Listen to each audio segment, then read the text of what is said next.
اعوذ باللہ من الشیطان الرجیم بسم اللہ الرحمن الرحیم رب اشرح لی صدری ویسر لی امری واحلل عقدۃ من لسانی یفقہوا قولی۔ السلام علیکم ورحمۃ اللہ وبرکاتہ۔ جی پیارے بچوں، کیسے ہیں آپ سب لوگ؟ اللہ تعالیٰ آپ سب کو اپنی حفظ و امان میں رکھے، آمین۔ پیارے بچوں، اللہ تعالیٰ کے فضل و کرم سے ہم سورہ التکویر کی تفسیر یعنی ایکسپلینیشن پڑھ رہے ہیں۔ یہ سورہ قرآن پاک کے 30 پارہ میں ہے، نمبر ہے 81 اور اس میں 29 آیات ہیں۔ آج کے لیسن میں ہم انشاءاللہ تعالیٰ آیت نمبر 15 سے 17 تک پڑھیں گے۔ پیارے بچوں، ان آیات میں کچھ چیزوں کی قسم کھائی گئی ہے۔ عربز میں ایک ٹرینڈ تھا کہ وہ قسم کھایا کرتے تھے، یعنی اوتھ لیا کرتے تھے۔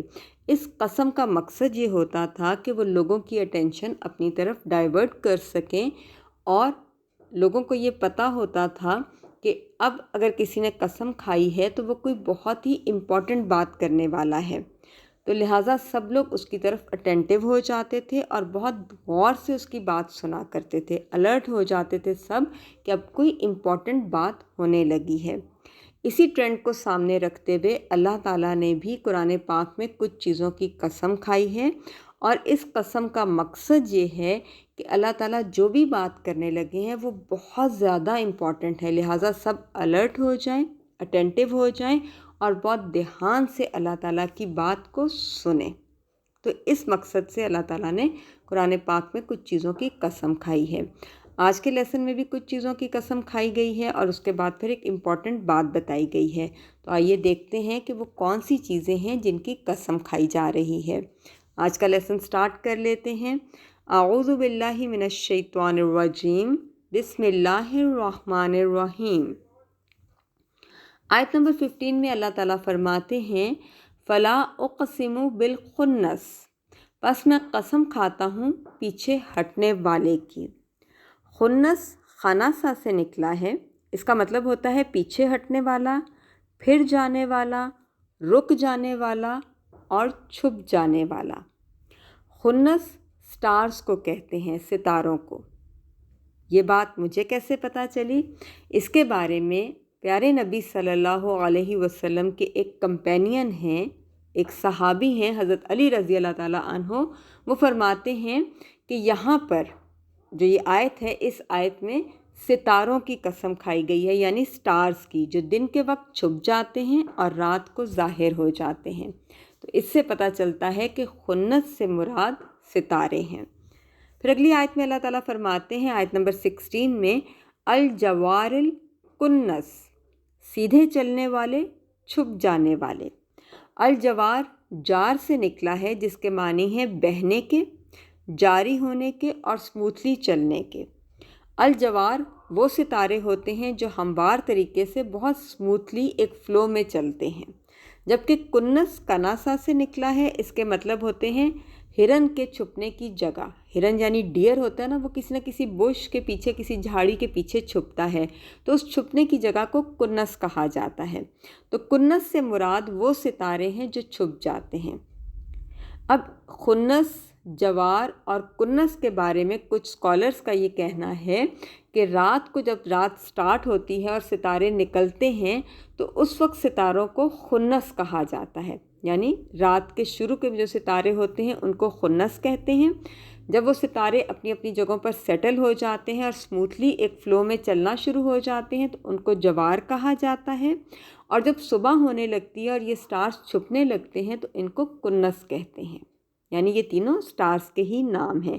تو ان سٹارز کی قسم کھائی گئی ہے۔ تو پیارے بچوں، جو سٹارز ہوتے ہیں نا، یہ ہم سب کو بڑا فیسینیٹ کرتے ہیں، بڑے خوبصورت لگتے ہیں نا رات کو جب ہم آسمان میں دیکھتے ہیں، اور ہم ہمیشہ ان سٹارز کو دیکھ کر سوچتے ہیں کہ اللہ تعالیٰ نے یہ سٹارز کیوں بنائے ہیں۔ ان کے بہت سارے مقصد ہیں بچوں۔ کچھ مقصد تو یہ ہیں کہ سٹارز جو ہیں وہ آسمان کے اوپر جب نظر آتے ہیں تو آسمان تو بالکل بلیک ہوتا ہے، رات کو جیٹ بلیک ہوتا ہے، اور وہ بڑا دیکھنے میں تھوڑا سا ہاریبل لگتا ہے، ڈر لگتا ہے اس کو دیکھ کے کہ اتنا کالا آسمان۔ تو جب اس کے اوپر سٹارز چمکتے ہیں تو وہ اس آسمان کو بہت خوبصورت بنا دیتے ہیں، پیارا لگنے لگ جاتا ہے آسمان۔ اور رات کے وقت تو ہر طرف اندھیرا ہوتا ہے، تو یہ سٹارز جو ہیں یہ ہمیں روشنی دیتے ہیں۔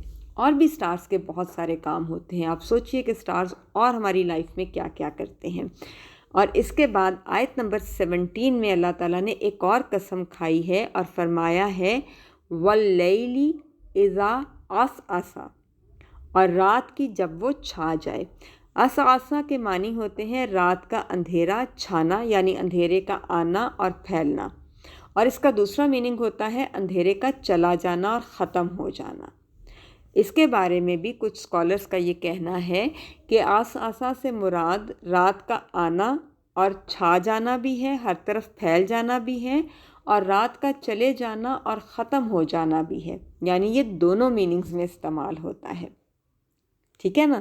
اور بچوں رات بھی بہت فیسینیٹڈ ہوتی ہے. آپ دیکھیں کہ دن میں اتنی روشنی ہوتی ہے اور رات کے آتے ہی ہر طرف اندھیرا چھا جاتا ہے، ہر چیز اندھیرے میں گم ہو جاتی ہے، سب کچھ اندھیرے میں چھپ جاتا ہے. اور رات کا بھی بہت اہم رول ہے ہماری لائفز میں. سب سے امپورٹنٹ چیز کیا ہے؟ جب ہم دن کو تھک جاتے ہیں اپنے بہت سارے کام کر کے، تو پھر ہم رات کو آرام کرتے ہیں، سکون سے سوتے ہیں، اور اگلے دن پھر ہم فریش ہو کر اٹھتے ہیں. اس کے علاوہ بھی رات کے بہت سارے امپورٹنٹ کام ہیں ہماری لائف میں. ٹھیک ہے نا. آپ ضرور سوچئے گا اس بارے میں کہ رات کی کیا امپورٹنس ہے ہم سب کے لیے. تو پیارے بچوں، آج کے لیسن میں اللہ تعالیٰ نے 2 چیزوں کی قسم کھائی ہے، ایک ستاروں کی اور ایک رات کی. ٹھیک ہے. اگلے لیسن میں ہم مزید ان چیزوں کے بارے میں پڑھیں گے جن کی قسم کھائی ہے اللہ تعالیٰ نے، اور ساتھ ساتھ ہم وہ امپورٹنٹ بات بھی پڑھیں گے کہ جس کے لیے اللہ تعالیٰ نے ان چیزوں کی قسم کھائی ہے. ابھی آپ فی الحال ستاروں کی قسم پر اور رات کی قسم پر غور و فکر کریے اور سوچئے، اور مجھے اجازت دیجیے. انشاءاللہ تعالیٰ نیکسٹ لیسن میں پھر ہم بات کریں گے. سبحانک اللہم و بحمدک، اشہد ان لا الہ الا انت، استغفرک و اتوب الیک. السلام علیکم ورحمۃ اللہ وبرکاتہ.